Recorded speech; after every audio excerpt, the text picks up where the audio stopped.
তিনি ছিলেন মডেল, তিনি ছিলেন আইডল, তিনি ছিলেন আইকন, তিনি ছিলেন অনুপম আদর্শ, তিনি ছিলেন উসওয়াতুন হাসানা। তিনি গোটা মানব জাতির জন্য সকাল থেকে সন্ধ্যা, রান্নাঘর থেকে সংসদ ভবন, সুরত ধারণ করার ক্ষমতা কোনো মানুষের নেই। শামাইলে তিরমিজির হাদিসগুলো যখন পড়তাম, হৃদয়ের আয়নায় একটা মূর্তি দাঁড় করিয়ে নিতাম, একটা অবয়ব দাঁড় করিয়ে নিতাম, একটা আকৃতি মনে মনে কল্পনায় ভাসিয়ে নিতাম। চাইতাম আমিও যদি এমন হতে পারতাম, কিন্তু যা হবার নয়। তিনি ছিলেন মধ্যম আকৃতির, সুঠাম দেহের অধিকারী একটি মানুষ। তার চুলগুলো ছিল ঘাড় পর্যন্ত প্রলম্বিত, হালকা হালকা কোঁকড়ানো। তিনি যখন চুলের ভিতরে তৈল দিয়ে আছড়াতেন, মনে হতো মৃদুমন্দ ঢেউ দেখা যায়।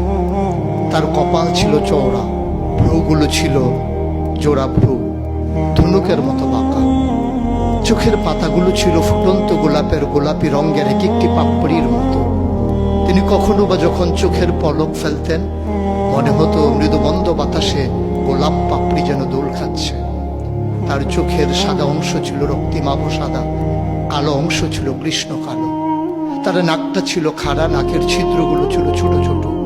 নাকের নিচে ছিল সরু চিকন গোফ, গোপের নিচেই সেই গোলাপি রঙের ঠোঁট।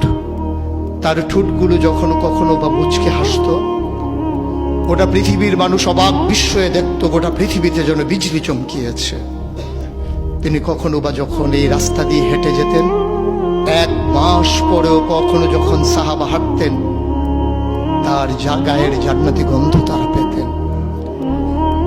মায়েরা, উম্মাহাতুল মুমিনিন যারা, তারা নবীর যখন কখনো এই ঘামে ভেজা শরীর নিয়ে ঘরে ঢুকতেন, কপালের ভিতরে মুক্তোর দানার মতো ঘামগুলো যখন জমে থাকতো, মায়েরা ছোট্ট শিশি খুঁজে সেই ঘামগুলো শিশিতে ভরে জমা রেখে দিতেন, কখনো বা ঈদে কোনো অনুষ্ঠানে যেন আতর হিসেবে ব্যবহার করতে পারেন। সুরত ধারণ করা কোনো মানুষের সাধ্যর বাইরে।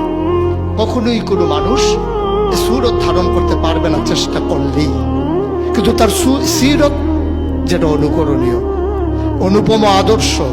তিনি এসেছিলেন এই জন্যে, ওয়ামা আরসালনাকা ইল্লা রাহমাতাল লিল আলামিন। তিনি ছিলেন রহমত গোটা ধরনীর জন্য। যেমন করে আল্লাহ বলেছেন, ফাবিমা রাহমাতিন মিনাল্লাহি লিনতা লাহুম ওয়ালাউ কুনতা ফাযযান গালিযাল কলব লানফাদ্দু মিন হাওলিক ফা'ফু আনহুম ওয়াস্তাগফির লাহুম ওয়াশাওিরহুম ফিল আমর ফাইযা আযামতা ফাতাওয়াক্কাল আলাল্লাহ ইন্নাল্লাহা ইউহিব্বুল মুতাওয়াক্কিলিন।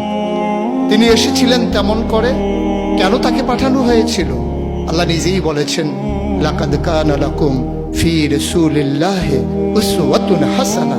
তিনি ছিলেন মডেল, তিনি ছিলেন আইডল, তিনি ছিলেন আইকন, তিনি ছিলেন অনুপম আদর্শ, তিনি ছিলেন উসওয়াতুন হাসানা।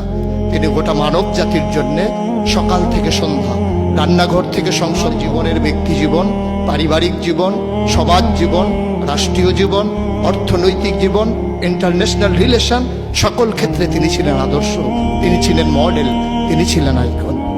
একবিংশ শতাব্দীর সূচনা লগ্নে দাঁড়িয়ে গোটা পৃথিবী যখন ঝঞ্ঝা বিক্ষুব্ধ, গোটা পৃথিবীর মানবতা যখন আজকে ভুলণ্ঠিত, আজকে শুধু মুসলিম নয়, গোটা মানুষ যখন আজকে অপর মানুষের ভোটের নিচে পৃষ্ঠ হচ্ছে তার জীবন, মানুষগুলো যখন আজকে রক্তে রঞ্জিত হচ্ছে তার গোটা দেহ, সেই ফিলিস্তিনের দুধু মরুভূমি আজকে যখন আমার কিশোর ভাইয়ের রক্তে রঞ্জিত, সেই ঝিলাম নদীর পানি আজকে যখন স্বচ্ছ স্ফটিকের মতো আর নেই, কাশ্মীরের ভাইয়ের রক্তে যখন রঞ্জিত, পার্শ্ববর্তী আরাকানের মুসলমানেরা আজকে উখিয়ার সেই টেকনাফের তাঁবুর নিচে তারা যখন মানবেতর জীবনযাপন করছে, আজকে বারবার মনে পড়ে সেই নবীজির কথা। তিনি যদি আজকে আসতেন কোনো একটা ভূখণ্ডে, আমরা যদি দৌড়ে দৌড়ে তার কাছে যেতে পারতাম, ওটা মানবতা যদি বলতে পারতাম, মুক্তি চাই, স্বাধীনতা চাই, ভোটের নিচ থেকে জীবন চাই, তিনি হয়তো আঁকড়ে ধরে বলতেন, এখানেই শান্তি, চলে এসো, উদখুলু ফিস সিলমি কাফা, তাহলেই তোমাদের জন্য প্রশান্তি, তাহলেই তোমাদের জন্য মৃত্যুর, স্বাভাবিক মৃত্যুর গ্যারান্টি। কখনোই আর ঝঞ্ঝা বিক্ষুব্ধ পৃথিবীতে তোমাদেরকে বুক পেতে দিতে হবে না বুলেটের সামনে। যদি এমন হতো, আমাদের কথাগুলো যত কোরআনের কথার মতো, ওয়ামান আহসানু কাওলাম মিম্মান দাআ ইলাল্লাহ ওয়া আমিলা সালিহান ওয়া ক্বালা ইন্নানী মিনাল মুসলিমিন, আমাদের তাগিদ জুতে হতো এমন, উদখুলু ফিস সিলমি কাফা, ইসলামে পরিপূর্ণভাবে চলে আসো। আমরা যদি সে কথা থেকে দূরে সরে আসতে পারতাম, আফাতুমিনুনা বিবাযিল কিতাব ওয়া তাকফুরুনা বিবায, কতই না সুন্দর হতো। ভালোবাসা যদি হতো এমন যে নবীকে যেমন করে আল্লাহ তাবারক ওয়া তাআলা ভালোবাসার